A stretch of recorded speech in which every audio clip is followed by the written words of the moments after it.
Hi everyone, welcome to this video lesson. And in this lesson, you are going to learn how to solve absolute value equations. So you have not seen this concept before for Algebra 2. This was not covered in Algebra 1 or geometry. You kind of saw distance in geometry when you work with when you learn about Pythagorean theorem. Okay, so absolute value, you'll see that as two bars like this, one on the left, one on the right, and something inside of those absolute value bars.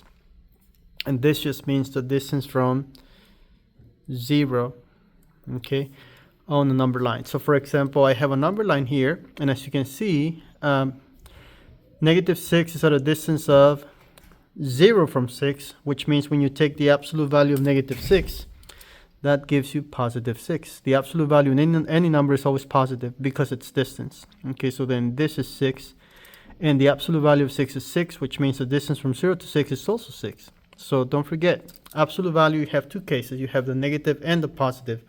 So -6 is at a distance of 6 from 0, and +6 is also at a distance of 6 from 0. So with that said, I'm going to go into the next few examples, which is just two of them. And we're just going to determine if this is a true or false statement. So if I have -3 plus 1 inside of the absolute value, I'm just doing -3 plus 1, which is -2. So the question is that equal to +2? When you take the absolute value of -2, the absolute value of any number is always positive. So then this is 2 equals 2, which means this is true. So the answer to this is it is a true statement. Okay. So with that said, let's go on to the next example. For the next example, -3 minus 1, that's -4. So we have an absolute value of -4. And then absolute value of -4 is +4. And this is -4, which means this is not true. So this one is false. Okay, so that's the introduction to this lesson.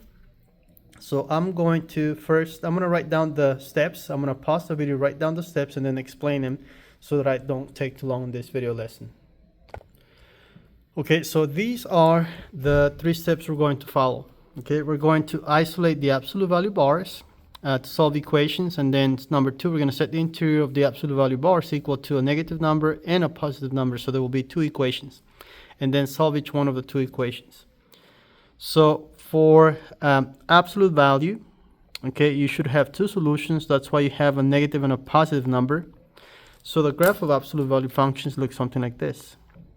So it could cross the x-axis at 2 points. Notice that I said could. It's possible that it could cross or intersect the x-axis at 2 points. It could also be 1 point. That means the vertex is on the x-axis, or no points at all, which means the vertex does not touch the x-axis. Okay, so that has to do with a solution being a solution or an extraneous solution. So if it's extraneous, which I'll explain in another lesson, then you have something like this. When you check your solution, it's going to give you a false statement. So that means the solution doesn't work, so the graph doesn't cross the x-axis. So let's go over example number 3. So isolate the absolute value. The absolute value is already isolated. Since that's done, then I'm going to set the interior of the what's inside of the absolute value bars equal to a negative number and positive number. So in this case, that number is 28. So then for x equals, that's 1, -28, and the other is 4x equals +28, and then we solve. Okay, so then let's divide by 4, so which means x equals -20 divided by 4, that's -7, and this one also divide by 4, so x equals -7, or x equals +7. So these are the solutions to this equation. Okay, the 4th example. So notice I have y minus 5 inside of the absolute value bars. I have a -2.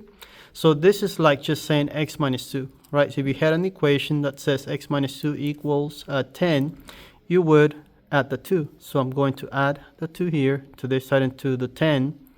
So then I have the absolute value of y minus 5 is equal to 10 plus 2 is 12.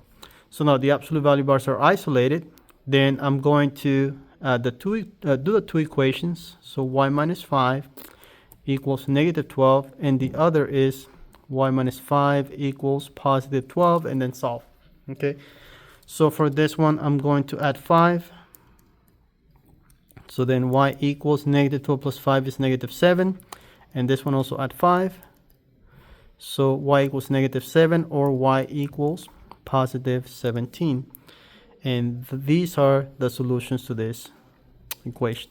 Okay, so let's move on to example, the next example. So for the next example, this is like saying 2x plus 6 equals 20. So you would subtract the 6. So then let's subtract the 6 here.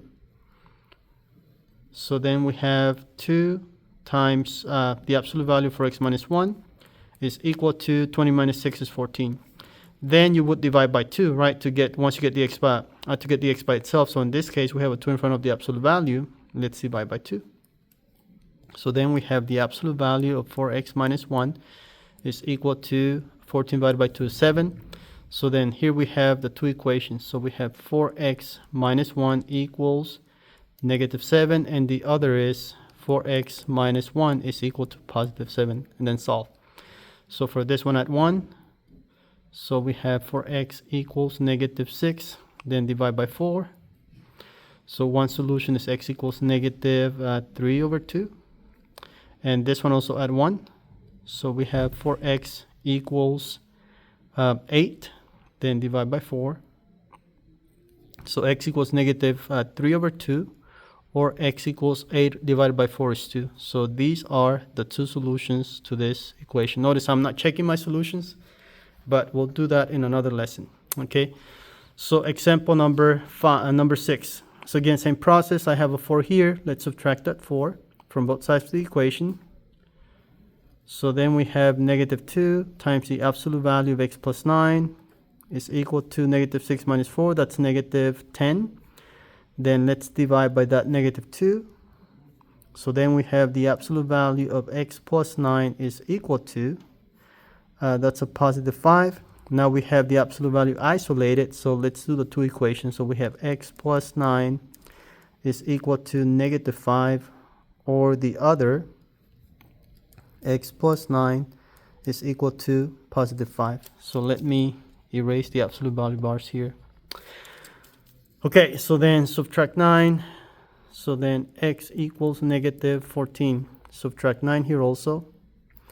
So x equals negative 14, or x equals 5 minus 9 is negative 4. So there we have the two solutions to this absolute value equation. Again, keep in mind this could be extraneous, okay, but I won't cover that in this lesson. On the last example, notice the absolute value is isolated, so we don't have to add, subtract, divide, or multiply. We just open up the absolute value. So one equation is x minus 3 over 4 equals negative 5, and the other is x minus 3 over 4 equals positive 5. So then I'm going to write a 1 under this 5 and also this one here, and then cross multiply, so I can do this as a proportion. So 1x times 1 is x, negative 3 times 1, that's negative 3, and then 4 times 5 is 20. Okay, then I'm going to add the 3. So then one solution is x equals positive 23. Sorry, this should be negative, right? 4 times, so this should be negative. Man, that was a mistake on my part. So I'm adding 3, so then this would be negative 20 plus 3, that's negative 17. So that's one solution. So then do the same thing here. So 1 times x is x, 1 times negative 3, that's negative 3.